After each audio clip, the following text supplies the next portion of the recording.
이 22번에다가 외부 행사 2번 했습니다. 그 저기 오송에 가서 오송에 LG 엔솔 갔고 유한양행 갔었고요. 그다음 지난번에 자동차 모터쇼 갔고 해서 24번을 한 겁니다. 그러니까 꽤 많이 좀 했습니다. 지금 그 관세 전쟁이 막 벌어지고 있는데 매일매일 나오니까 매일매일 바뀌니까 요즘은 사람들이 반응을 안 합니다. 금융시장도. 그래, 너 뭐 떠들어 봐라. 그래서 결론도 안 내고 있어요. 그래서 일단 제가 수도 없이 이 얘기를 해왔는데 오늘 요즘 돌아가는 거 간단히 말씀을 드리면은 그럼 도대체 미국의 문제에 대해서 아주 본질적인 부분에 대해서 우리가 한번 생각해 봐야 되는 거는 이 파란색이 뭐냐면 이자예요. 국채 이자가 GDP의 몇 %냐라는 건데 요 3%입니다. 3% 단계 바로 우리 쌍둥이 적자 이런 문제 많이 나왔을 때 이때 얘기입니다. 그래서 미국이 그 국채 이자가 정부 부채가 늘어나니까 이렇게 늘었는데 우리가 흔히 알고 있기를 레이건이 굉장히 잘하고 감세 정책해서 미국 경제 좋아졌다 하는데 다 뻥입니다. 그거는 냉전하면서 소련이 무너진 거고 미국 재정은 이때 여기 보시다시피 이자율이 쭉 올라가지 않습니까?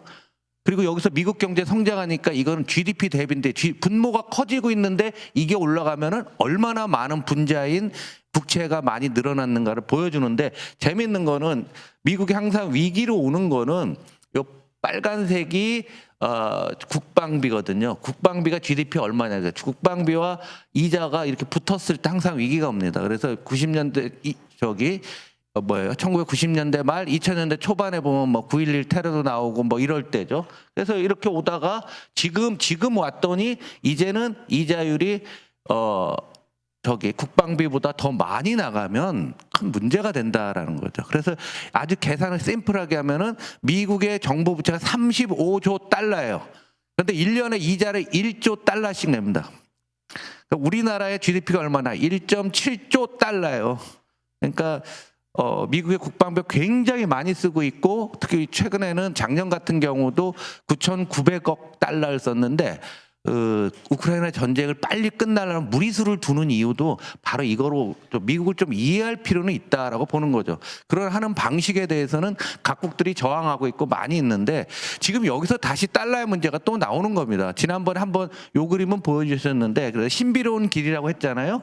딴 나라들이 미국 이외에 미국의 공산품이나 원자재를 수출하면은 미국이 달러를 이제 다른 나라한테 주는 거예요. 이게 한국이라고 생각하면 우리나라가 반도체를 수출하면 달러로 받아서 이거를 다시 달러로 예금합니다. 중동은 100% 이러고 있어요. 통계로는 어디로 나오냐면 중동 애들은 돈 받아갖고 유럽에 예금하는 거로 나오는데 그 유럽 은행이 다시 미국 달러를 사는 거예요. 달러와 국채를. 이렇게 쿠션을 먹으면 그럼 달러 사면 미국에 돈이 다 모이는 거죠. 그럼 주가도 좋고 채권도 소화가 되고 그러면 그 돈으로 미국이 또 해외로 또 나가서 또 투자하는 이상한 시스템이죠, 이건. 그러니까 글로벌 임밸런스라도 글로벌 불균형이라는 용어를 쓰는데 그 불균형을 균형처럼 우리가 느껴져 온 거죠.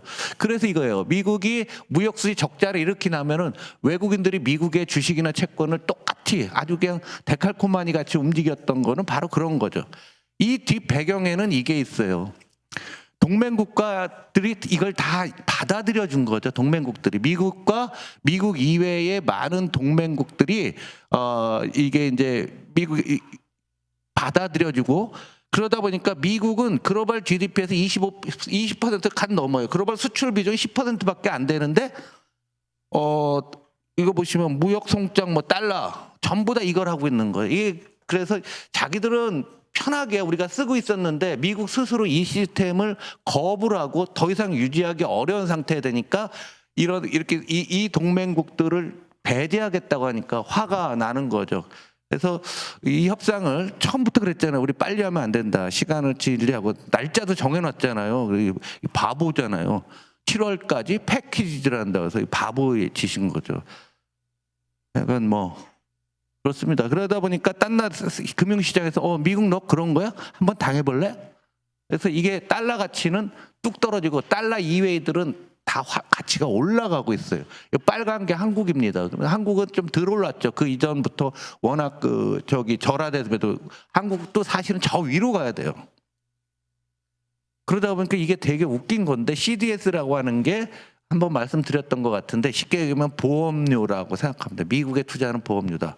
그러면은 56bp 0.5%만큼 해야 되는데 우리는 35밖에 안 내거든요. 그러면 글로벌 금융시장에서는 한국이 미국보다 안전하다는 거. 이게 높을수록 나쁜 나라예요. 이거 보시죠. 브라질, 멕시코, 헝가리, 베트남 다 있잖아요. 좋은 나라들은 다 여기가 있잖아요. 미국이 이런 상황까지 온 거죠. 그러니까 트럼프 대통령과 그 사람들도 정신 못 차리고 있다가 막 이런 거예요. 이런 상황에서 미국 경제가 굉장히 여러 군데서 나빠지고 있습니다. 뭐 다 나빠지는 거니까 시간 관계상 뭐한데 이게 굉장히 리얼한 얘기입니다. 더 많은 미국인이 공장에서 일한다면 미국은 좋아질 거냐 말까요? 당 80%. 오, 당연히 그렇지 뭐. 네? 당연히 그렇지. 그런데 네가 미국에 세운 공장에서 일할 거니 했더니 20%만 나 거기서 일할래. 이게 뭐냐? 미국 사람들은 제조업을 안 해봤거든요. 그래서 지난 금요일 날 여기 미국에 공장 있는 회사 사장하고서 그걸 무진장 먹었는데 야, 너 어떡하냐 그랬더니 공장을 천천히 진답니다. 그냥 천천히 짓고 그러면 거기 근로자도 열심히 하냐 했더니 돌아버리겠대요. 화가 나갖고. 이건 로봇도 이런 로봇이 없다는 거. 이거 시킨 것만 딱 하고 그냥 어슬렁 이것도 하다가 여기 좀 문제되면 또 같이 하고 이게 전혀 없다는 거예요. 그래서 제가 그 얘기 많이 했잖아요. TSMC가 미국에 반도체 공장을 지면서 대만에서 1000명을 데리고 갔거든요. 미국 애들이 못해서. 근데 TSMC 고민이 뭐냐면 1000명의 우수한 기술자들을 미국으로 데려갔더니 미국에서 얘들이 3년 지나면 영주권이 나요. 그러면 얘들이 TSMC에서 나와갖고서 딴 회사 들어가면 어떻게 하지? 이 고민들을 하고 있는 거예요. 미국 사람들이 패권 국가이기 때문에 게으르고 편하고 이런 거에만 익숙한 거지 실질적으로 일하는 거에 대해서 매우 부족하다는 얘기죠. 계속 나쁜 지표들이 뭐 굉장히 나오는데요. 부자 심리, 뭐 소득도 줄고 경기 침체율이 확 올라가고 요건 미국 정부가 보는 건데요. GDP 성장률이 내년도 올 4분기에 더 나쁘다는 얘기예요. 이번에 관세가 어떤 식으로든지 정리가 되고 지금은 사재기에서 좀 지금 1분기까지는 데이터가 좋지만 2분기, 3분기 이후에는 어떻게 될지 아무도 모르는 거죠. 그래서 이것이 정착이 돼갖고 만약에 보편 관세 10%를 하는 건데 10이건 20이건 간에 그것이 진행되면 내년 가면 더 나쁘다고 미국 정부는 보고 있는데 인플레는 올라간다는 얘기예요.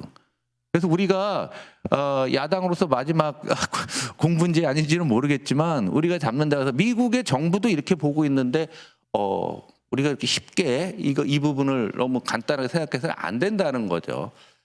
여기서 또 하나 중요한 관점은 지금 미국이 하는 것이 양극화를 극단적으로 심화시키고 있어요. 우리나라와 똑같은 상태입니다. 코로나 이후에 금리가 쫙 올라가니까 이자 비용이 너무 많이 들고 있는 겁니다. 우리나라도 마찬가지예요. 제가 수도 없이 말씀드렸잖아요. 2%대에서 4% 대출금리 오니까 우리나라 가계부채 2,000조만 따져도 2,000조에 2%면은 얼마입니까? 40조가 연간 계속 느는 거예요. 우리 추경 12조 한다고 하는데 이자 비용을 연간 40조씩 우리 국민들이 더 내고 있는 거예요.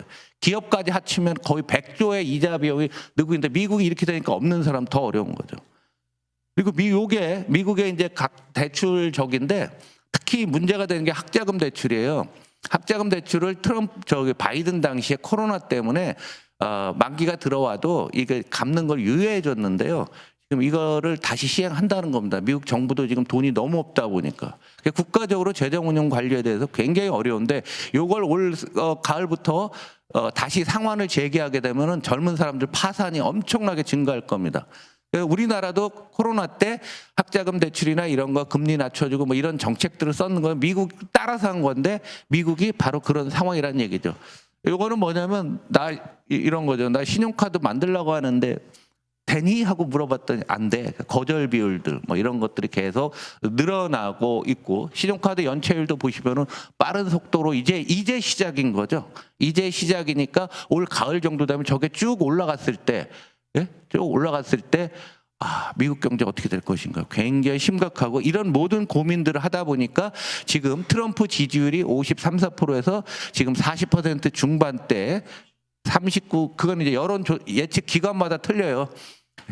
그쪽도 여론조사 기관마다 틀려서 민주당 계열은 더 낮게 나오고 지난주에 말씀드렸잖아요. 공화당 지지자들은 경제에 대해서 바라보는 시각 차이가 극단적으로 보이는 게 지난주에 말씀드렸다시피 얘도 마찬가지라는 얘기죠. 이게 한국에는 어떤 영향을 주고 있냐면은요. 금리도 떨어지고 주가도 같이 떨어지는데 요새 이상한 현상이 있어요. 빨간색인데 외국인들이요, 우리나라 이 와중에 채권을 사요. 주식은 파는데 여기에 대한 해석들이 한국이 안전통화냐? 안전통화 아니잖아요, 우리나라. 그 이유는 한국이 일본형으로 가고 있다고 외국인들이 보는 거예요. 한국의 디플레이션을 타겟팅하고 있는 겁니다. 장기적으로 우리나라 10년물 금리가 2.6%도 안 돼. 10년 후까지 2.6이다. 그럼 물가가 한 1% 올라간다고 보면은 우리나라 성장률이 1%도 안 본다는 얘기잖아요. 근데 얘네가 이걸 사는 이유는 첫 번째로 보는 거는 한국의 디플레를 얘들은 일본형, 그러니까 90년대 초반에 일본과 한국이 유사한 게 아니냐라고 생각하는 거 있고요. 또 하나는 미국이 어차피 환율 전쟁을 하면 우리나라 돈이 절상이 될 거 아니에요. 그러면 지금 1,420원대에서 뭐 1,300원대 되면 달러당 120원 그냥 먹는 거잖아요. 두 가지를 같이 타겟팅하고 있는데 이 국채를 외국인이 많이 사는 게 그렇게 썩 바람직한 상황은 아니다라는 얘기다. 길게 보게 되면은. 그래서 이게 우리의 진짜 본질적인 위기가 될 수도 있습니다. 우리나라 경제 지난번에 우리 저기 1분기 성장률이 마이너스 0.2가 나왔잖아요. 그러니까 작년도 1분기 마이너스 1분기 0.2, 그다음 플러스 0.1 이번에 다시 마이너스 0.2가 된 거죠. 이런 상황들이 유지가 되니까 우리 거의 제로 성장하고 있다는 거. 1년간 경제가 움직이지 않았는데 그나마 위로 간 거는 오직 수출 하나였는데 수출도 꺾였고 그 수출의 본질은 계속 말씀드렸지만 반도체로. 그래서 반도체 가격 중에 이게 범용 반도체 가격, 여기서 꼬리를 이렇게 들고 있습니다. 조금씩은. 많이 가기는 어렵겠지만 반도체 가격이 어느 정도 오르고 있고요. 그러다 보니까 여러분들이 방문하셨던 하이닉스 이익을 보시면은 여기 7조 원 적자 내던 회사가 작년도 23조 원, 올해 36조 원 이렇게들 예상들 하고 있습니다. 근데 이 반대편에 있는 S사는 아니죠. 올해 6, 7조밖에 못 버는데 그나마 이게 좀 올라가고 있는 거고요. 이 반도체보다 7배 정도 비싼 게 HBM인데요. 그럼 하이닉스가 저렇게 돈을 버는데 뭘 갖고 버느냐? 다 HBM으로 거의 60% 가까이, 50% 이상 벌고 있는 거예요. 왜 그러냐? 이 와중에도 AI 데이터 센터 투자는 지속적으로 늘고 있다는 거죠. 정부가 이번에 그 추경안에서 GPU 이거 있죠, GPU를 만장을 한 데서 웃긴다라는 거죠. 여러 사람들한테 물어보니까 최소한 소버린에 정부가 하는 그 저기 데이터 센터 한 5만 장 정도로 있어야 된다는 거죠. 우리가 잘 아는 일론 머스크의 트위터가 지금 몇 장 갖고 있다고 했죠? 시험을 보야 되네 얘기했는데 100만 장 갖고 있어요. 한 회사가. 오픈 AI 35만 장 있어요. 우리가 AI 한다고 다 못해요. 우리가 특화된 거, 피지컬 AI라고 하는 응용 기술이라든가 뭔가 우리가 그걸 찾아서 해야 되고 할 수도 없고요. 너무 비싸요. 그리고 한 장에 네이버에 가서요. 네이버에 들어가셔서 GPU 이렇게 해서 가격 이렇게 치면은 4천만 원 이상 나오거든요. 한 장에. 여러분 살 수 있어요. 그래서 이 반도체가 만약에 꺾이는 순간이 되면 우리는 그냥 마이너스 갈 가능성이 상당히 크다라는 겁니다. 그래서 기업 이익들은 이거 몇 번 보여주시는데 제가 작년도 이때부터 계속 보여줬어요. 떨어지고 있다고. 그래서 지금 이게 25일 기준으로 봤더니 신나게 잘 떨어지고, 한전하고 반도체를 제외하죠. 거기는 변동성이 크니까 제외한 나머지 회사들은 더 맛이 가고 있는 거죠. 엄청나게 빠른 속도로 떨어지고, 이게 전체 기업 이익인데 이번 주부터 1분기 이익 발표가 있어요. 그럼 1분기 괜찮다고 했잖아요. 미국 사람들이 관세 때문에 물가 오를 거니까 사재기하고 뭐 해갖고 좋았는데 이게 이제 1분기께 반영이 되면은 이만큼 떨어지겠죠. 그렇지 않겠습니까? 떨어지는 걸 언제 하냐?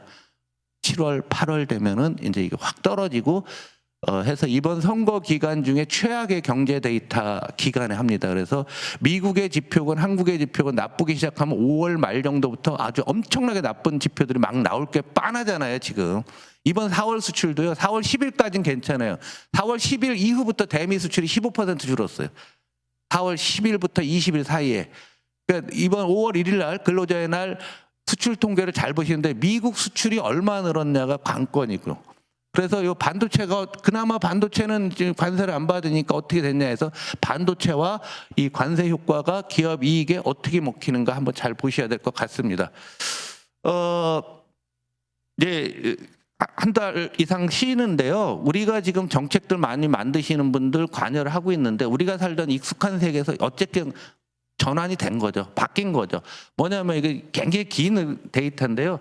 2차 세계대전 이후 전 세계 GDP 대비 무역액 비중이 계속 늘었는데 지금은 이제 관세 때문에 줄고 있고요. 기업 이익도 여기 보시면 80년대부터 쭉 계속 늘었는데 기업 이익도 줄 수밖에 없는 거고요. 그다음에 금리가 여기 보시면은 2차 세계대전 이후부터 금리가 올랐다가 80년이에요. 1980년부터 떨어졌다가 더 이상 안 떨어지고 여기서 이렇게 많이 올라가지는 않을 거예요. 금리는. 그래서 옆으로 가건 뭘 하건 간에 이상 코로나 때 있었던 그런 저금리는 유지될 수가 없고 관세율은 보시다시피 이렇게 역사적으로 올라간 이 상황에서 세상이 바뀌어가고 있는 거고 다음 정부가 이 상황에 맞게 우리나라의 경제 구조를 바꿔야 되겠다라는 얘기죠. 그래서 큰 그림으로 우리 성장률을 다시 한번 여러분들이 보여주시면 1962년도 4월에 1차 경제개발 5개년 계획이 시작됐어요. 62년에. 그러니까 지금 63년 됐습니다. 62년생 있으시면은 62년생은 자기 인생이 한국 경제랑 똑같이 움직인 거죠. 그래서 우리나라가 94년 이때 1만 불을 넘었고요. 2004년에 2만 불을 넘었고 2014년에 3만 불을 넘고 지금 2014년이니까요. 지금 11년째고 어제 IMF에서 한국이 4만 불 되려면 2027년까지 기다려야 된다. 27일 거려? 뭔가? 29. 15년 걸린다는 거죠. 여러분들의 책임이 얼마나 막중한지가 보여주는 겁니다. 더군다나 이게 1% 라인인데 1% 밑에서 한 3, 4년 지나면 끝이에요. 그래서 여기서 왜 압도적으로 이겨야 되냐면 우리가 굉장히 과감한 정책을 쓰려면 지지율이 약해서는 안 되는 거예요. 그래서 이번에 압도적으로 이겨야 되는 가장 큰 이유는 우리가 이걸 들어 올리려면 얼마나 많은 또 반대 세력이 있겠습니까? 반대 세력도 있고 국민들을 설득해야 되고 세상을 바꾸려고 하면 압도적으로 이기지 않은 다음에는 그 지지율 없이는 굉장히 어려울 것 같다라는 얘기죠. 그러면서 오늘 주제도 되지만은 우리가 성장 중심으로 나아가는데 이것도 보여드렸던 건데요. 성장을 왜 하는데 분배 재원으로 쓰기 위해서 모든 사람이 지금 소비를 못 하잖아요. 여러분들이 우리 의원님들 만나시는 분들이 지역구 빼고서는 만나는 건 대한민국 상위 1%만 만나시잖아요. 지역구 가면 전원을 다 만나지만 그러다 이게 분배 문제 잘 모르지만 이게 이제 쉽게 얘기하면 포용 성장이 되는 거예요. 성장을 하면은 그 돈으로 분배를 하고 분배를 해서 많은 사람이 돈을 쓰면 다시 성장으로 이어지는 선순환 구조. 요겁니다. 다. 일본의 이시다 기시다 총리가 2021년에 얘기하고 그 이전에 아베도 이런 내용들을 했던 거죠. 그다음에 지금도 이것이 유지가 되고 있는 거예요. 성장과 분배. 이거 고등학교 책에 나오는 얘기입니다. 저희 학교 다닐 때 정치형제 책에 나왔어요. 이 내용들이 계속 빙빙빙빙 돌아가는 게 상황인데 이번 대선에서는 특별히 우리 국민들한테 이것을 좀 해줘야 될 것 같다라는 생각이 들고요.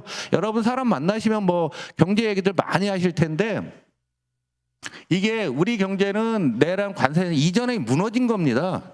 그래서 한국은행 총재가 2주 전에 그 금통위에서 이랬잖아요. 갑자기 터널로 확 들어간 느낌이다. 그래서 제가 그 최고의 메시지에서 뻥치지 마라. 3년 전에 터널로 들어갔는데 내란으로 금이 가서 막 쏟아지려고 하는데 관세정제에서 꽉 막혀갖고 그 안에 있는 사람들 질식 상태다. 우리 경제는 그렇게 표시해야 된다는 거예요. 그래서 이걸 뭐 지금 보수 언론이나 지금 국힘 사람들은 이게 뭐 전부 뭐 관세전쟁 핑계만 대요. 그 이전에는 코로나 얘기를 한마디도 안 한다고 제가 여러 번 말씀을 드렸잖아요. 코로나라는 역사적인 사건을 입에 올리지도 않잖아요. 그래서 맨날 전 정부 탓하는데 전 정부 때 뭐가 있는데 코로나 있었잖아. 역사상 전 지구인이 70억 명이 나 죽을지 몰라라고 생각하면서 우리가 나가지도 못해서 그거 한마디도 안 했잖아요. 그런데 이번에도 또 마찬가지로 다 미국 때문에 그렇다라고 해서 이러고 있는데 그렇지 않아요. 구조적으로 맛이 간 거고요. 뭐 이렇게 하시면 될 것 같고 그래서 이거는 다시 한번 말씀을 드리는데 우리가 성장 노선 우파로 간다고 했을 때 우리 당에서 정한 원칙입니다. 그래서 다시 한번 여러분들 말씀은 경제와 민생의 최우선의 방점을 두고 문제 해결을 해서 보수 진보 정책 구분을 유연하게 적용하고 대화와 타협을 통한 합리적 방향을 모색한다. 이 부분은 여러분들이 말씀하시고 어디서 연설하시건 뭐 하실 때 꼭 이 말씀들을 해주시면은 우리 국민들의 마음도 야 이거 이대로는 안 되니까 우리가 해야 되겠다 이런 생각들을 하실 거로 생각됩니다. 제 얘기는 여기서 마치고요. 뒤에 이어서 아마 우리 성경 총장님 그 이전에 경인사연 이사장님도 하시고 포용성장, 혁신성장 이런 논리나 이런 부분들을 거기서 개발하신 분이거든요. 그래서 우리 당에서도 많은 도움을 주시는 우리 진짜 교장 선생님 같으신 분이라서 마지막으로 모셨습니다. 제 강의를 여기서 마치고요. 우리 성경영 지금 상지대 총장님 모시겠습니다. 감사합니다.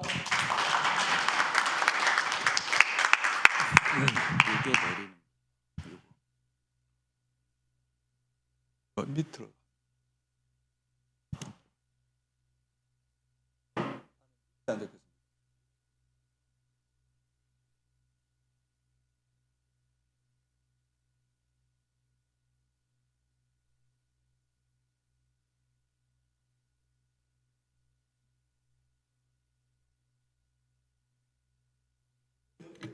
저기 모니터 앞에 보여요?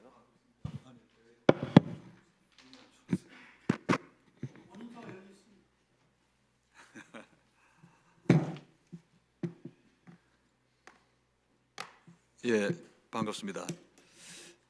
저는 그 문재인 정부 시기에 경제문사 연구회 이사장으로 있다가 작년에 상지대로 갔습니다. 여러분 그 기사 많이 보셨겠지만은 상지대가 오랫동안 좀 시끄러운 대학이었고 제가 가서도 그 여러 가지 애로사항이 많은데 어쨌든 힘껏 노력하고 있습니다. 제가 저 총장 되고 나서 문재인 대통령 전화를 드렸더니 그 아주 힘든 대학인데 잘 좀 해보라고, 또 거기는 민주대학이니까 우리가 늘 마음 든든하게 생각하는 대학이고 그래서 절대로 흔들리지 말고 제대로 한번 키워보라고 제가 그런 격려를 받았습니다. 오늘 저는 그 경제는 민주당 이런 구호를 몰랐는데 지금 이 민주당이 지금 지향하고 있는 큰 어떤 방향을 그렇게 잡은 것이 정말 잘 됐다고 생각합니다. 요거는 제가 작년에 그 사이즈에서 그 이제 민주정부에 대한 실적을 한번 정리를 해보자 그런 취지로 해서 제가 이제 3개 민주정부가 경제정책, 사회정책의 실적이 어떠한가를 정리한 내용이 있는데 그걸 잠깐 좀 공유를 먼저 하겠습니다. 요거는 제가 그냥 이렇게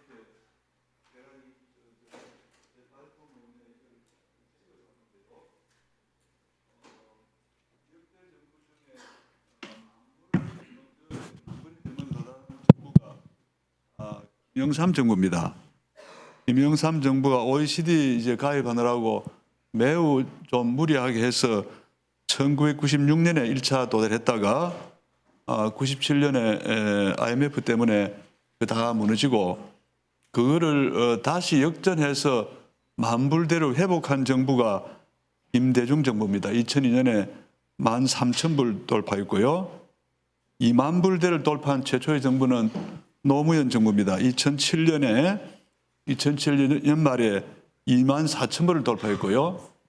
3만 불대를 맨 먼저 돌파한 정부는 문재인 정부입니다. 2017년에 3만 1,000불, 2021년에 3만 5천 불 이렇게 별표를 다 표시했습니다. 역대 모든 보수 정부는 다 무너뜨리고 망가지게 만들었고 그걸 다시 세우고 만불, 2만 불, 3만 불 고지에 제일 먼저 도달한 정부는 민주정부다. 저는 그런 걸 우리가 분명히 알고 자부심을 가질 필요가 있다고 생각합니다.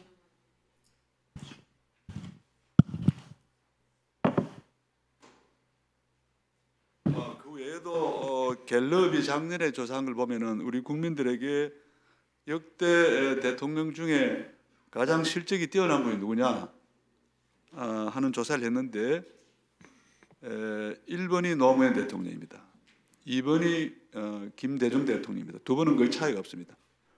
그리고 이제 상당히 좀 떨어진 상태로 박정희 대통령 이렇게 국민들이 평가하는 자료도 있는 걸 제가 봤는데 민주당을 이끌으시는 여러분들이나 또 민주당을 지지하는 분들이 도대체 민주당 정부가 들어오면 뭐가 어떻게 바뀌느냐에 대해서 분명히 우리가 사실을 알고 데이터를 알고 자부심을 가지는 게 저는 필요하다 이렇게 생각합니다. 제가 그 윤석열 전 대통령이 저 난리를 치는 거 보고 도대체 과거 역대 정부의 보수 정권의 대통령들이 어떻게 무슨 일을 했고 결말이 어떻게 됐나를 봤더니 이승만 대통령부터 최근에 이르기까지 단 한 명도 제대로 성과를 내고 제대로 임기를 마치고 임기 이후에 구속되거나 하지 않고 그렇게 끝낸 사람이 아무도 없습니다. 물론 윤석열이라는 사람이 제일 최악이었죠. 3년을 못 채웠으니까요. 그런 점에서 민주당이 집권한다는 것은 정말로 우리나라 현재와 미래에 대해서 저는 대단히 중요한 일이다. 저 사람들은 늘 자기 이익만을 추구하고 자기하고 관계 맺는 사람만 모두 늘 지배하려고 생각하고 자기보다 힘센 자에게는 머리를 조아리고 이렇게 세상을 살아왔기 때문에 공동체의 올바른 질서, 공동체의 올바른 어떤 가치나 기준을 설정해서 대화하고 토론하고 같이 합의하고 동의하고 그렇게 해서 공동의 어떤 이익을 공동의 어떤 가치를 추구하는데 전혀 훈련이 되지 않습니다. 제가 아무리 봐도 제 친구 여러분 마찬가지 제 친구 중에는 보수 세력에 가담해서 정치를 하거나 정부 일을 한 사람이 대단히 많은데 이 사람들을 제가 평생을 살펴본 결과 전혀 훈련되지 않습니다. 정부에 들어가면 어떻게든 이익을 취하고 자기 개인과 자기 집단의 이익을 취하기 때문에 마지막에는 반드시 비참한 결과를 가져오게 되고 그게 우리 국민 모두에게 엄청난 고통을 주는 것이 아니겠습니까? 단 한 사람도 이승만, 박정희, 최근 윤석열 일까지 단 한 명도 보수 정권의 대통령들이 제대로 실적을 내고 국민에게 봉사하고 나라를 그 안정된 기반에 올려놓은 사람이 없다. 이게 무엇을 말하겠습니까? 거기에 비해서 민주당 정부는 물론 뭐 소득이 어떤 유일한 기준은 아닙니다만은 10,000불, 20,000불, 30,000불 차근차근 그렇게 실적을 쌓았고 그 국민들에게 경제적 기반이 되고 복지가 되고 저는 그렇다 생각합니다. 지금 이제 제4기 민주정부에 우리가 탄생을 앞두고 있는데 여러분이 일선에서 제일 고생 많이 하시는데요. 제가 그 탄핵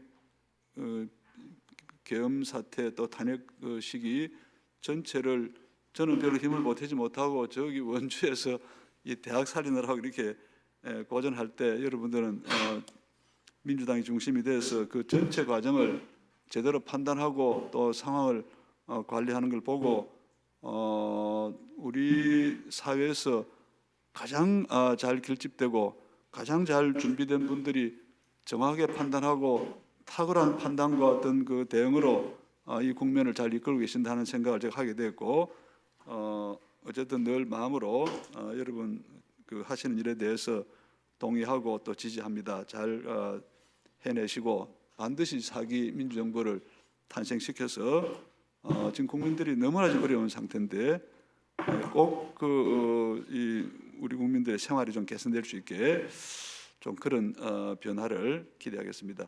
오늘은 이제 대한민국의 새로운 미래를 어떻게 설정할 것인가 하는 데 대해서 말씀드리겠습니다.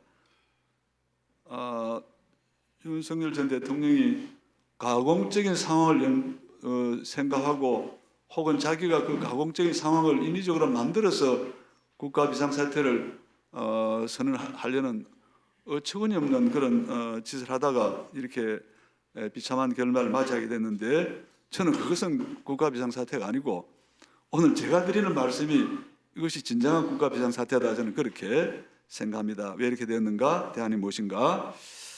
여러분 잘 아시겠지만은 피크 코리아라는 현상이 피크는 피크 저펜이라는 이제 그 책에서 나온 이제 개념인데 제가 그 책을 읽고 한국이야말로 피크 코리아 상태에 도달했는데 일본보다 훨씬 더 빠르게 진행되고 있고 훨씬 더 빨리 대한민국의 하강 상태가 지금 진행되고 있고 이게 더 위험하다. 제가 그런 생각을 하고 있습니다. 왜 그렇게 생각하느냐?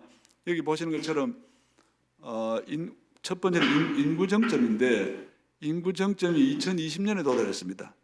5,184만 명으로 최고 정점에 도달했고 그것이 바로 2020년부터 데드 크로스가 진행이 되는데, 데드 크로스는 신생아 수가, 사망자 수가, 당해 사망자 수가 신생아 수를 넘어서는 것입니다. 추월하는 것입니다.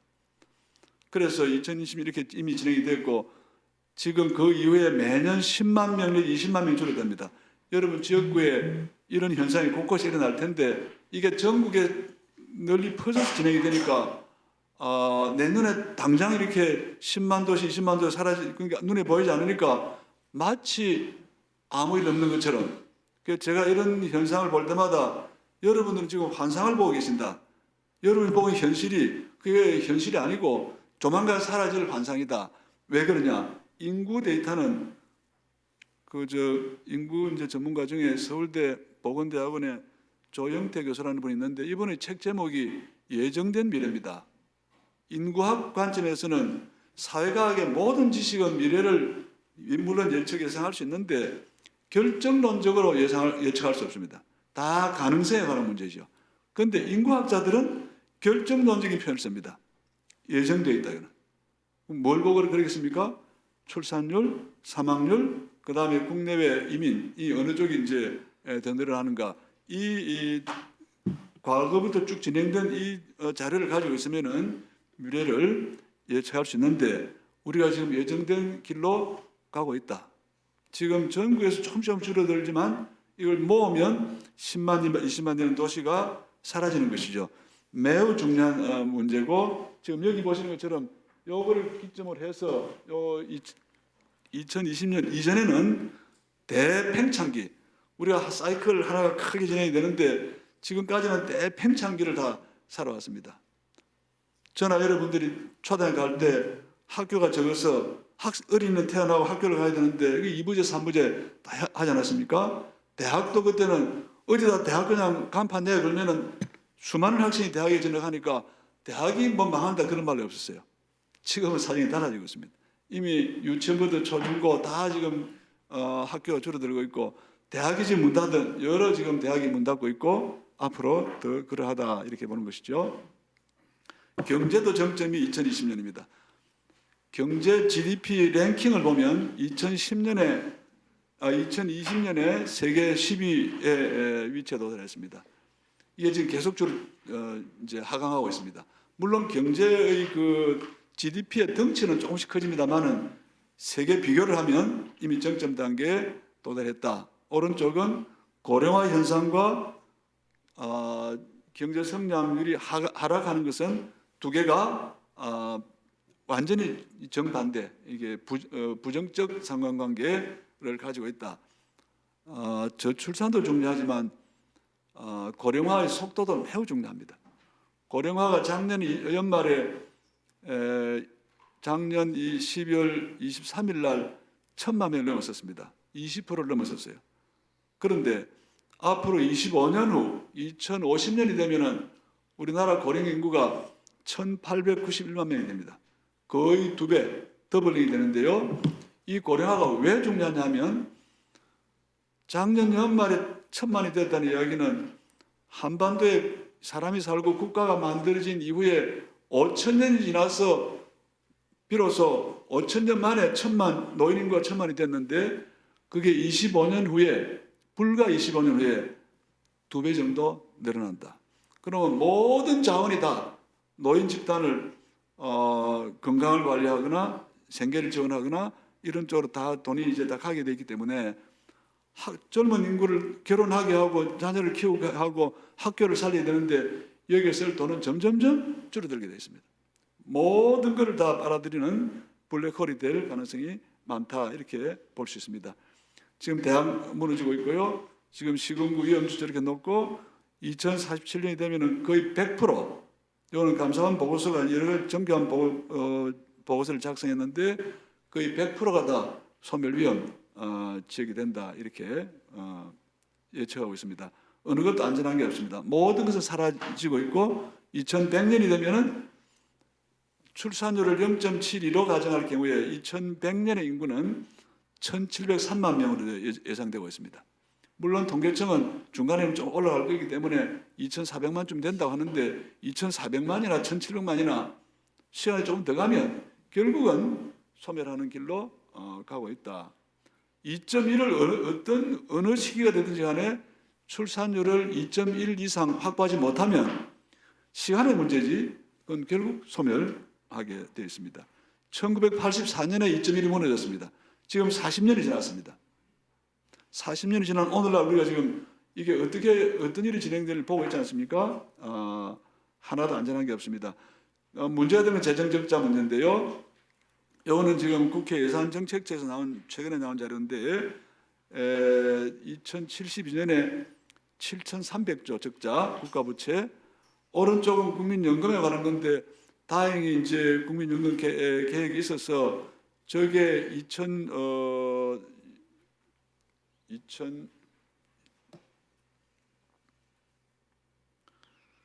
64년까지 이제 고갈이 지연된다고 합니다만은 그 이후에 계속 마이너스 상태가 진행이 되니까 국민연금 적자 누적분이 1경 7천조, 그러니까 아무것도 안전한 게 없고 모든 것은 무너져 내게 돼 있고 이미 지금 군대를 채우지 못해서 50만이 지금 무너졌고요.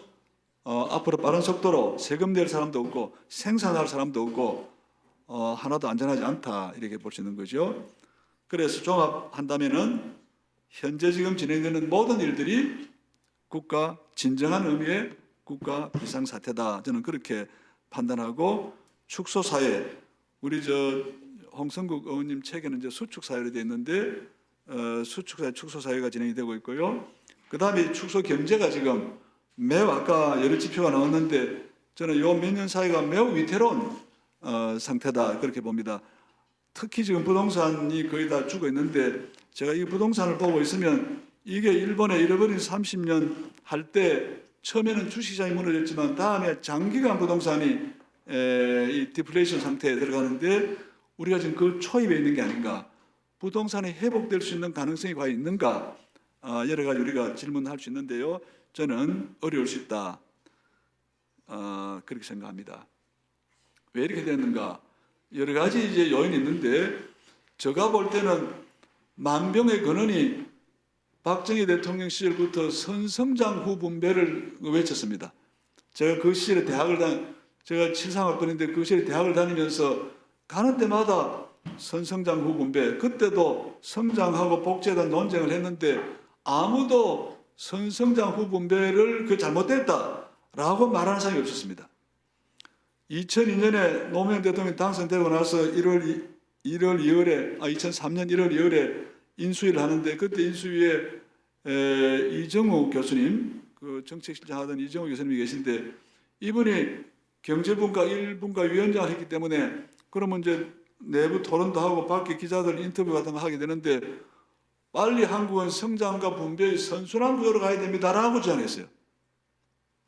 이거를 이 기성 언론들이 이게 사회주의자라고 노무현 당선자를 그렇게 욕을 하고 싶은데 1차 타겟을 이정우 위원을 선정해서 그분의 주장을 이게 사회주의자라고 그렇게 몰아붙였습니다. 아까 우리 홍성국 의원님 그때 같으면 그 사회주의를 몰릴 뻔했어요. 세상의 생산 과정이 성장과 분배가 돌아가는 것이지 어느 하나를 잘라서 생산, 소비, 그 다음에 마지막에 분배, 이게 다시 또 생산해서 순환이 중단되면은 그 병든 사회인데 우리나라는 모든 기업인하고 지식인들, 언론인들이 그때 성장 분배 선순환을 사회주의로 몰아붙였습니다. 저는 아직도 주류들 생각이 바뀌지 않았다고 생각합니다. 분배 없는 성장이 있을 수가 없습니다.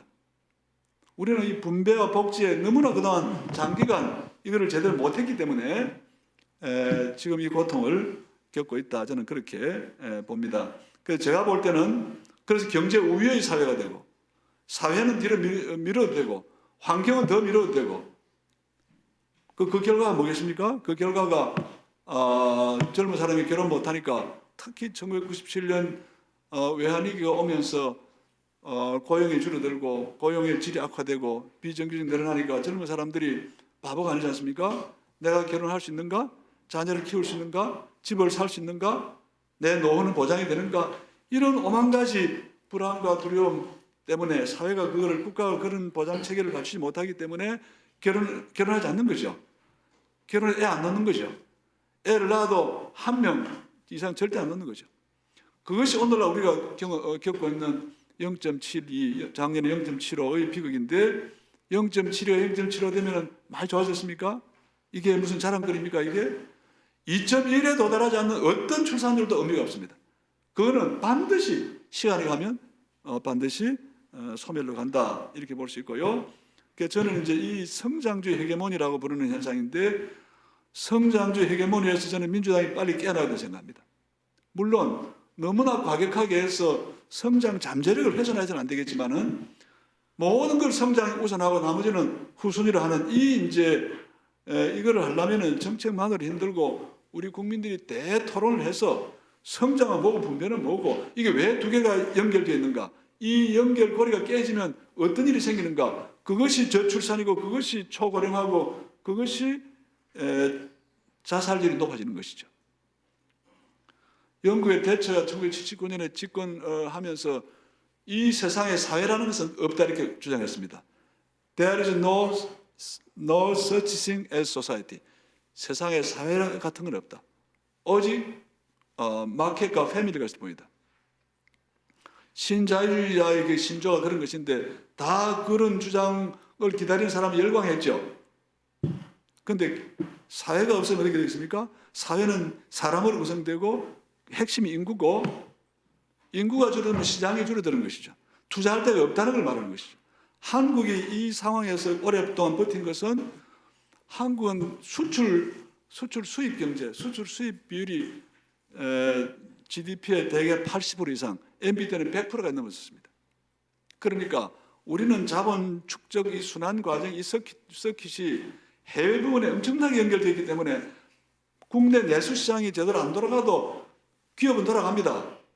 그러니까 그래가도 되는 걸로 생각하고 그걸 정치하는 사람들이 그걸 교정을 해야 되는데 늘 거기에, 특히 이제 보수들은 거기에 대자본가들, 기업들의 어떤 주장에 동조하고 그렇게 해왔고, 민주당 정부도 그 사이에 무슨 김대중 대통령 생산적 복지 주장했고, 노무현 대통령 비전 2030 했고, 문재인 정부 소득주도 성장론, 한국판 무슨 뉴딜 했지만은 더 과감하게 더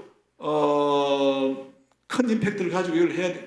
다음에 들어오는 정부가 그걸 못 바꾸게 해야 되는데, 저는 그 점에 있어서 이런 고민을 하고 정책의 어떤 방향을 잡았지만은 늘 좀 주저하고 늘 더 세게 하지 못하는 데 대해서, 세게 하는 데 대해서 두려움도 있고, 제가 당장 사기 민주는 그렇게 하라는 건 아닙니다. 이게 다 국민들의 어떤 여론 구조와 연결되어 있기 때문에 국민들 다수는 여전히 성장 우위의 사고를 하고 있고 해서 이 정책들이 과감하게 해야 됩니다만은 그것이 반드시 긍정적 평가를 받고 재집권하도록 하는데 도움이 된다고는 말할 수가 없습니다.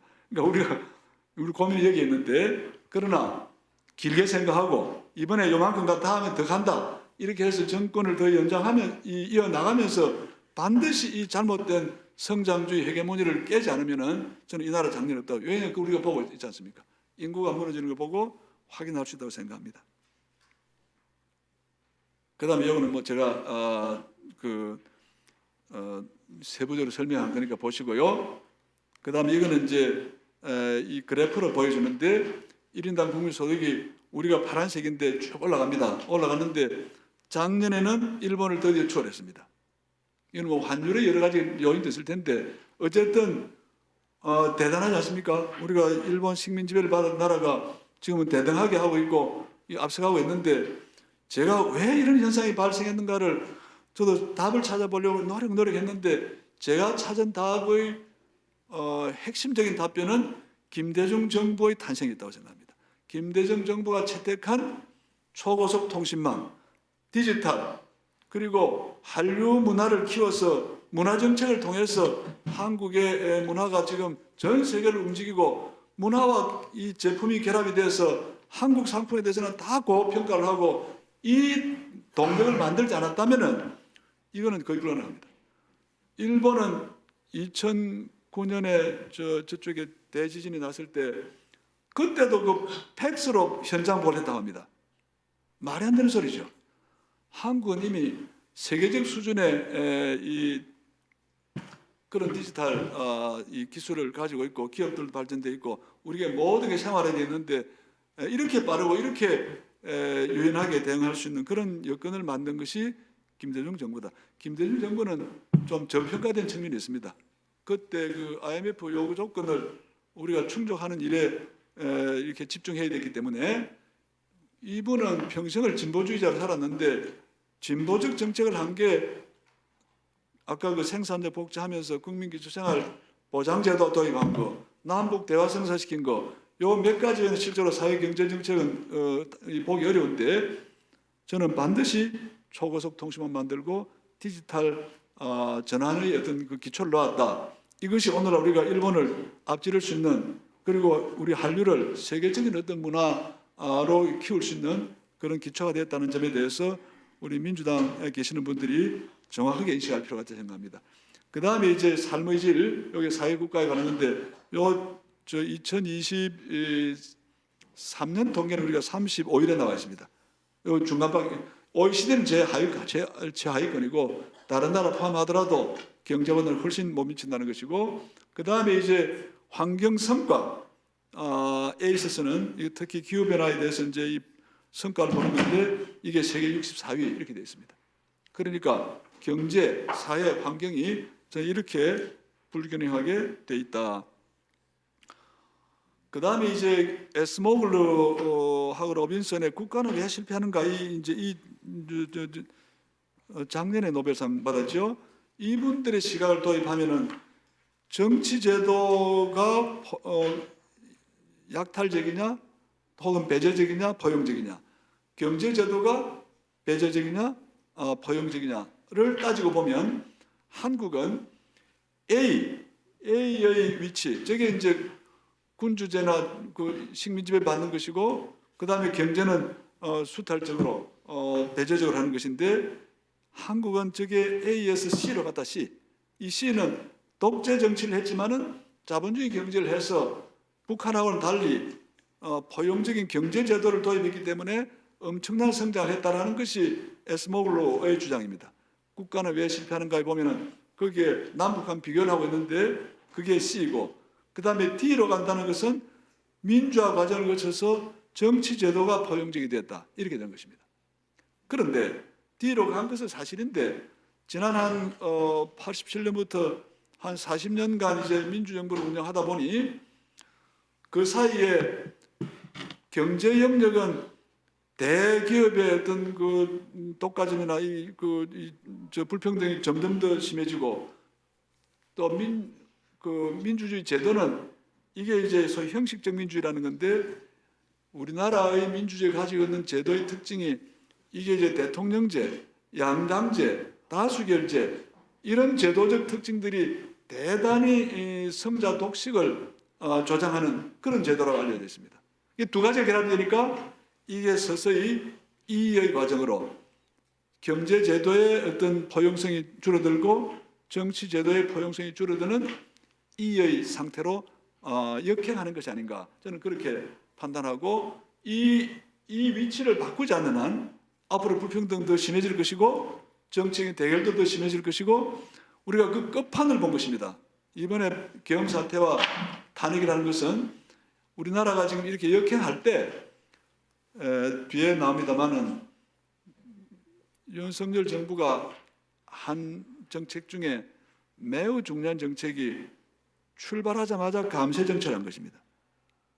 감세를 실행한 게 아마 본래 계획대로 하면 아마 100조까지 갈 수 있는 게 83조를 감세 정책을 했는데, 이게 OECD 통계를 볼 때 OECD 국가 재정 수입의 GDP 대비가 얼마냐라고 할 때 거의 3% 정도를 다운시켰습니다.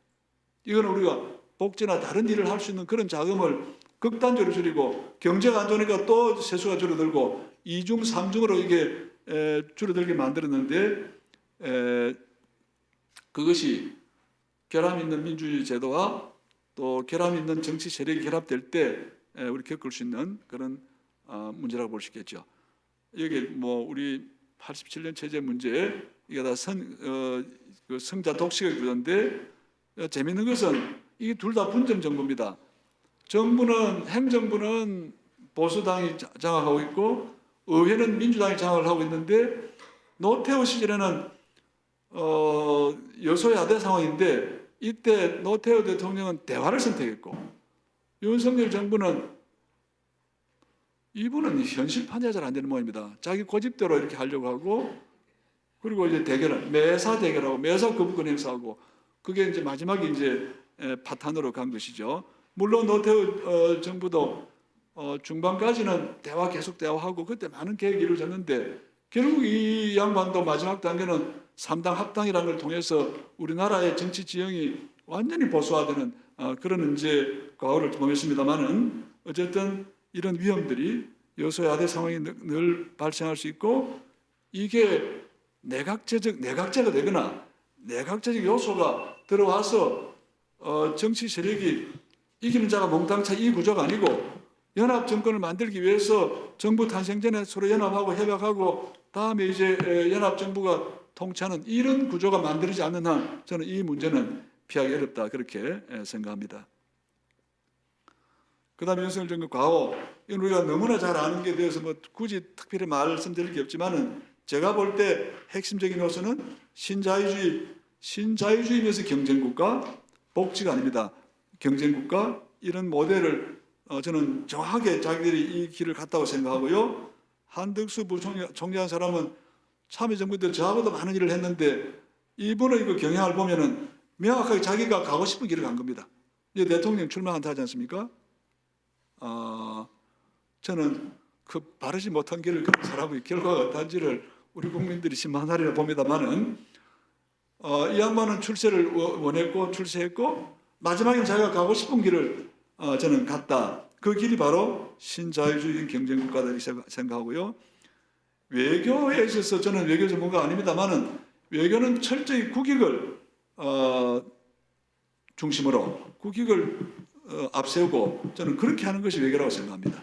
대통령의 일은 다른 나라를 도와줄 수도 있고 같이 사는 길을 모셔갈 수 있지만 외교관들은 국익을 따라 움직여야죠. 제가 욕점해도 되겠습니까? 근데 이 당신들이 국익은 제쳐놓고 자기들 이념을 앞세워서 무슨 자유진영이 뭔 놈의 자유가 되겠습니까? 마치 70년대 자유진영하고 공산진영 박정희 정부가 했던 그런 식의 구호를 하는 자유를 가지고 이 진영이 결합했는데 하고 말도 안 되는 짓을 했죠. 그것 때문에 그 수출 통상이 완전히 망가지고 말았습니다. 마지막에 대결주의 이렇게 갔습니다. 그래서 그 결과가 이렇게 되어 있습니다. 무역 수지가 완전히 다르게 되었고, 요거 우리 문재인 정부 외교 뭐 등은 다 잘했습니다. 통상 잘했습니다. 오른쪽은 이제 스웨덴의 버이뎀이라는 연구소인데, 요게 지금 뭐냐면은 요 문재인 정부 때 요 위 점수가 민주주의 점수가 급격히 상승했는데 이게 이제 윤석열 정부에 와서 망가졌다 그런 이야기죠. 혁신 역량이 오늘 제가 혁신 역량 강조를 많이 할 텐데요. 이게 대단히 문제가 있습니다. 양적 지표로는 한국이 세계 6위쯤 됩니다. 글로벌 이노베이션 인덱스라는 거에 보면 한국이 6위. 이거는 예산을 얼마를 투입했느냐? 그 결과로 논문이 얼마 나왔고 특허가 얼마나 생산됐느냐? 양적 지표로는 우리가 세계 최고 수준인데 오른쪽은 기술 그 수지를 보면 계속 적자면 계속 적자. 왜 이런 일이 생기는가? 기술을 수입하고 수출하고 하는데 이거는 한 번도 흑자를 보이지 못했습니다. 저는 그 이유가 우리나라의 교육에 있고 우리나라의 기술 역량에 있다고 생각합니다. 교육은 끊임없이 암기식 교육을 계속합니다. 지금 AI 시대는 암기가 불필요합니다. 암기 교육의 종말을 가져오는 것이 AI입니다. 왜냐하면 AI는 지금까지 축적된 모든 인류의 지식을 다 학습했고 우리가 접속하기만 하면은 모든 지식에 접속을 할 수 있는데 왜 암기를 해야 되겠습니까? 암기가 반복되고 있습니다. 그 다음에 기술 혁신은 계속 원천 기술을 새로 개발해서 세상에 존재하지 않는 것을 내놓을 능력이 없고 계속해서 다른 거 모방하고 조금씩 개선하고 그것이 오늘날 우리 현실이다. 종합 이렇게 한번 보시고요. 이제 이거 보시면 제가 이제 박정희 때부터 현 단계가 어디까지 왔는지 앞으로 어떻게 될 건지 이게 보시면 맨 이제 맨 좌측에 이게 박정희 때부터 지금까지 진행된 일이고 가운데 박스는 현재와 미래에 우리가 민주정부가 적극적인 방향전을 하지 않으면 나타날 현상이고 맨 오른쪽에 있는 것은 우리 미래가 이런 말 참 아침부터 드리기는 참 미안합니다만은 결국은 소멸의 길이 될 것이고 붕괴의 길이 될 것이고 저는 그렇게 봅니다. 이 중간도 단계가 왔습니다. 이미 축소사회, 축소경제 이런 상황에 도달해 있고 정상이 나타나고 있고 그다음에 이거를 방해하는 게 우리 정치죠. 배제적인 어떤 배타적인 정치, 성자독식 거기다가 이제 경제 영역에서 불평등이 극단적으로 이제 불평등이 심해지고 있는 이 현상이 우리 앞길을 가로막고 있다. 저는 그렇게 생각합니다. 그래서 새로운 전환, 2차 거대 전환, 제가 이 거대 전환이라는 표현은 칼 폴란이라는 학자의 개념을 지금 가지고 있는데요. 1차 거대 전환은 영국에서 시작해서 말하자면 자본주의가 도입해서 자본주의 시장 경제가 세계를 지배하는 그런 이제 과정을 이야기한 것이고 이렇게 되면은 폴란의 의견에 따르면은 자본주의 이 메커니즘은 모든 것을 상품화한다. 일반 상품이 아니고 마지막에는 사람도 상품화하고 자연도 상품화하는 과정을 통해서 사람이라는 존재를 어떤 수단적인 존재를 만들고 과도한 노동을 시키고 그래서 지속 가능하지 못하게 만들고 자연을 수탈하고 파괴해서 자연도 지속 가능하지 못하게 만든다라는 게 이제 칼 폴란의 이야기인데 그래서 그런 전환을 새로운 전환으로 바꿔야 된다. 저는 그렇게 보고 있습니다. 여기에 보시면 왼쪽은 좁은 회랑에 나오는 그런 내용을 제가 요약한 것입니다. 가운데가 좁은 회랑입니다.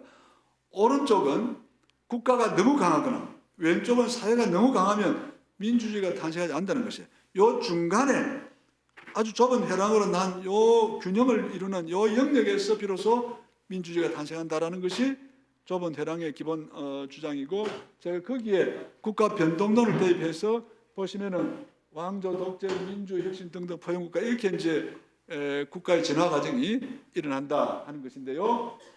요 오른쪽을 보시면 X축에는 포용성, 이거는 이제 국가가 사회 지출, 복 지출을 얼마나 하느냐를 가지고 봤고 Y축에는 국가의 혁신 역량이 어느 정도냐 이 두 개를 이제 교차시켜서 둘 다 낮으면은 이제 둘 다 낮은 것을 저는 발전 국가라고 봤고 포용성이 높은 것을 복지국가로 봤고 혁신 역량이 더 높은 것을 혁신 국가 이 둘 다가 높은 상태를 혁신적 포용국가 이렇게 봤습니다. 제가 이런 모델을 우리가 만들어서 2016년 말에 문재인 후보 측에 전달하고 이것이 나중에 2018년에 문재인 정부의 공식 국가 비전으로 채택이 됐습니다. 제가 그러고 나서 이게 어떻게 실현되는가를 관찰하고 했는데 아직 우리는 노르딕 국가들이 도달해 있는 혁신적 포용국가까지 가기에는 너무나 많은 단계가 필요하다 하는 걸 제가 지금 절감하고 있고 그렇게 보는 이유는 노르딕 국가들은 기본적으로 GDP의 42%, 3%를 세금으로 거둬들입니다. 그 중에 절반 정도를 광범위한 영어로 표현 소셜 프로텍션, 이 복지를 비롯해서 환경이다, 교육이다 이런 영역에 돈을 쓰기 때문에 그 사회는 출산율도 높고 여러분 노르딕에는요 좋은 것이 거의 좋은 모든 게 다 있습니다. 교육 수준도 높고 혁신 역량도 높고 행복도도 높고 행복도 1위가 항상 노르딕 핀란드, 스웨덴, 무슨 덴마크, 노르웨이, 아이슬란드 이렇게 되어 있습니다. 어떻게 좋은 모든 지표가 한꺼번에 있을 수 있는가? 그것의 비결은 여기 있는 대로 포용성과 혁신력을 동시에 다 높이는 거. 이게 혁신적 포용국가를 본 것입니다. 그런데 우리나라는 요거는 같이 가는 게 좋다는 것이고요. 둘 다가 혁신만 가면은 혁신의 이중성이 있는데 혁신은 잘하면 경제 성장을 높이는데 동시에 불평등을 급속도로 높이기 때문에 혁신과 포용이 같이 하지 않으면 엄청난 문제가 발생할 수 있다. 이게 미국이 그렇고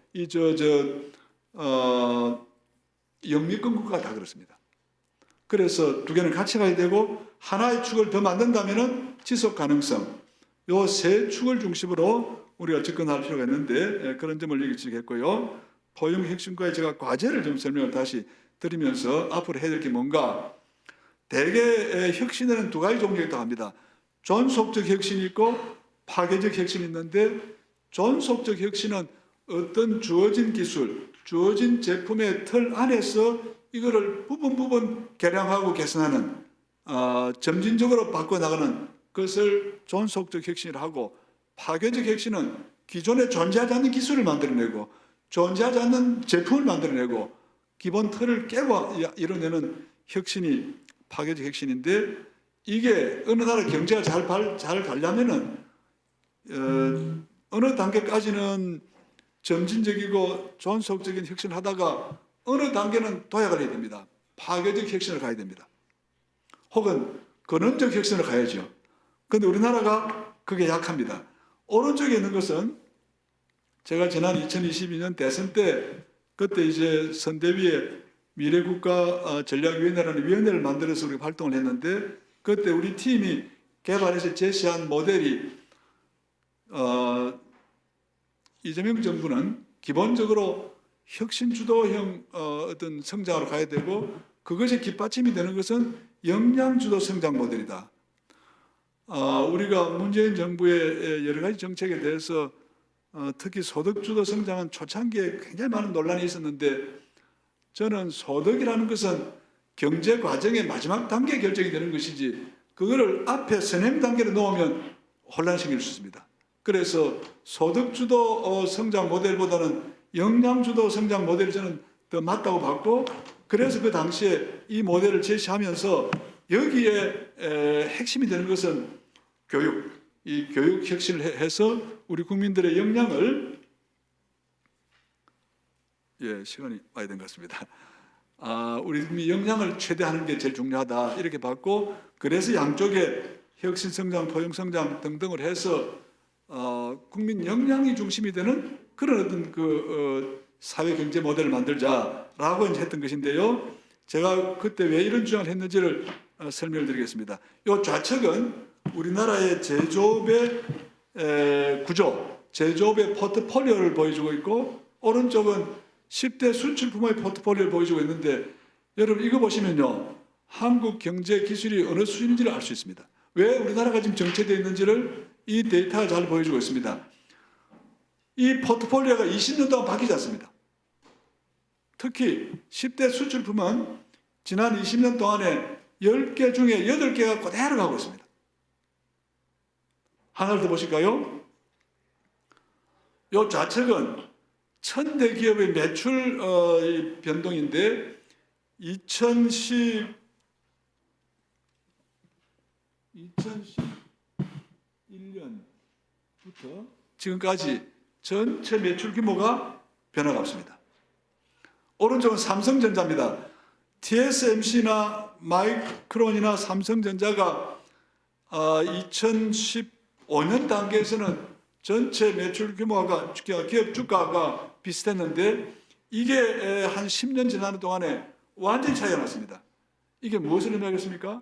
아까 홍 의원님은 SK 하이닉스 이제 잘했다고 말씀하셨고 삼성은 헤매고 있다고 말씀드렸는데 삼성이 헤매고 있는 것이나 천대 기업의 매출 규모가 변하지 않는 것이나 그 다음에 우리나라 주력 제조업의 포트폴리오가 바뀌지 않는다. 저는 이 현상이 다 동일한 현상이다.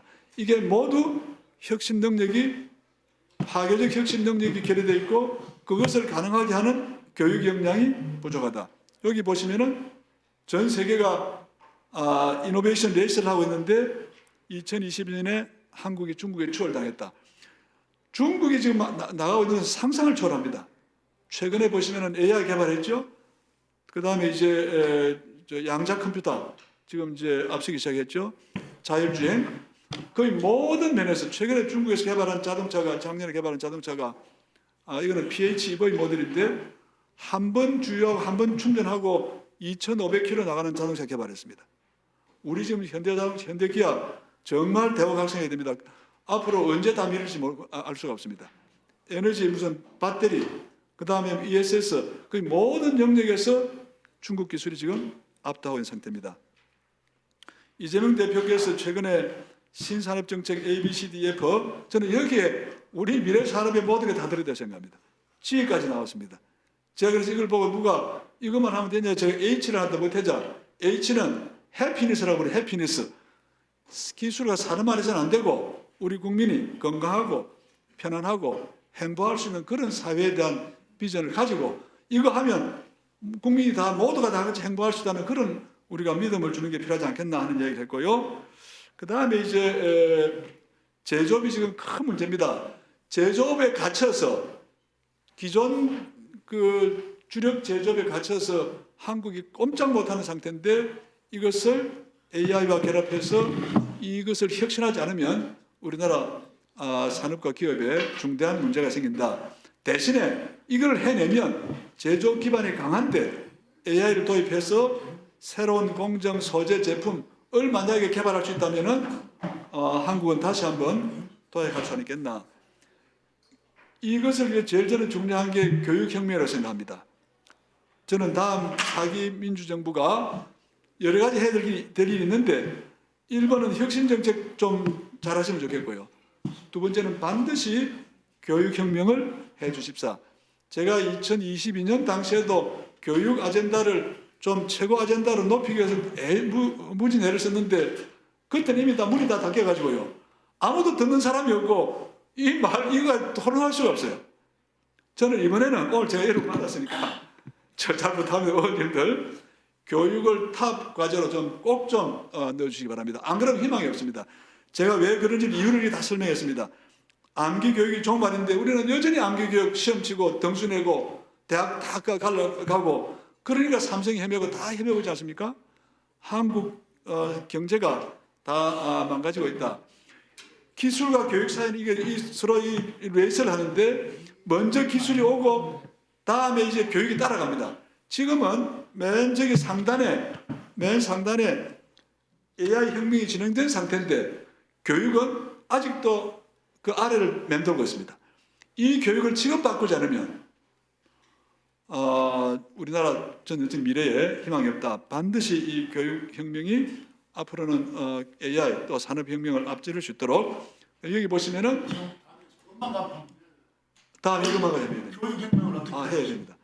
그리고 제일 중요한 거는 김 의원님 이번 대선에 1번 혁신정책, 2번 교육 꼭 그렇게 좀 해주시길 바랍니다. 안 그러면 이 나라에 저는 희망이 없다고 생각합니다. 그 상진에도 좀 밀어주시기 바랍니다. 그런데 문제는 우리나라가 지금 1년에 23만 명이 태어나는데요. 인도는 2,300만이 태어나고 중국은 900만 태어나는데 23만 4만 태어나서 어떻게 누가 AI를 개발하겠습니까? 이 나라가 지금 저출산 때문에 모든 것이 무너지는데 미래 준비하는 데 있어서도 절대적인 숫자가 부족하고 절대적인 질적인 수와 이 양과 질이 다 문제가 되는데 저는 그래서 글로벌 인구 인재 확보 노력을 하자. 저희 대학이 그 일을 지금 앞서서 지금 실험하려고 합니다. 우리 인재가 부족하니까 저희 대학에 세계 한류, 한상, 한인대학을 만들자. 그래서 한류 팬이 2억 2,500만 명이라 그러고 세계 한상 기업에 한 1,000만, 최대한 1,000만 정도 종업원이 있고 우리 한인 동포가 708만 명이 있다 하는데 이분들이 우리 국민이라고 생각하고 이분들을 잘 교육시켜서 이분들이 한국 사회에 나와서 창업도 하고 스티브 잡스처럼 창업도 하고요. 지금 누굽니까? 그 요새 미국에서 트럼프 옆에서 하는 친구 있잖아요.